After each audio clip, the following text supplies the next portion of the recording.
Hello बच्चों, चलिए प्रश्न को देखते हैं। प्रश्न है, निम्न में से कौन सी गैस H2SO4 में घुलकर ओलियम देती है? विकल्प ए SO2, विकल्प बी H2O, विकल्प सी H2S और विकल्प डी SO3। तो देखिए बच्चों, यहाँ पर बात करें प्रश्न की मुख्य अवधारणा की। मुख्य अवधारणा, तो बच्चों यहाँ पर जो ओलियम होता है, ओलियम का सूत्र यहाँ पर होता है बच्चों H2H2O7, H2H2O7। यहाँ पर ये हमारे पास में ओलियम होता है। और बच्चों ये जो क्रिया की जाती है H2SO4 में किसी गैस को घोलकर ओलियम प्राप्त करने की, ये बच्चों यहाँ पर की जाती है संपर्क विधि में। संपर्क विधि में ये यहाँ पर अंतिम चरण होता है संपर्क विधि का। यहाँ हम कह सकते हैं संपर्क विधि में अंतिम चरण होता है।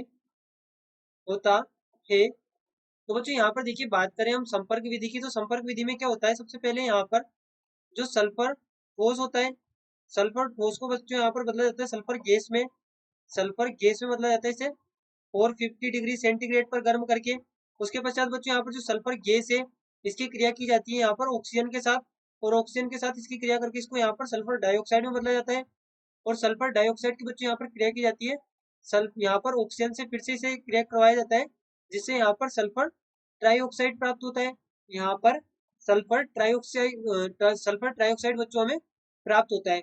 अब बच्चों यहाँ पर क्या होता है कि जो सल्फर ट्राइऑक्साइड है, यहाँ पर जो सल्फर ट्राइऑक्साइड होता है, इसकी क्रिया बच्चों यहाँ पर जल से, यहाँ पर H2SO4 से की जाती है।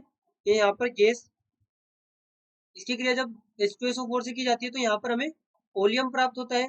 यहाँ पर हमें ओलियम प्राप्त होता है। और बच्चों ओलियम में हम अपनी आवश्यकता अनुसार जल मिलाकर यहाँ पर हम H2SO4 प्राप्त कर सकते हैं। H2H2O7 में जल मिलाकर आवश्यकता अनुसार H2SO4 प्राप्त कर सकते हैं। तो बच्चों यहाँ पर संपर्क विधि है, ये संपर्क विधि H2SO4 बनाने के काम में आती है। तो यहाँ पर हम कह सकते हैं कि जिस गैस को घोला जाता है ओलियम बनाने के लिए, ये यहाँ पर SO3 होती है। तो हमारा जो सही विकल्प होगा वो यहाँ पर होगा बच्चों विकल्प डी SO3, जिसके द्वारा यहाँ पर हमें ओलियम प्राप्त होगा H2SO4 में घोलने पर। आशा करते हैं आपको प्रश्न समझ आया होगा। धन्यवाद।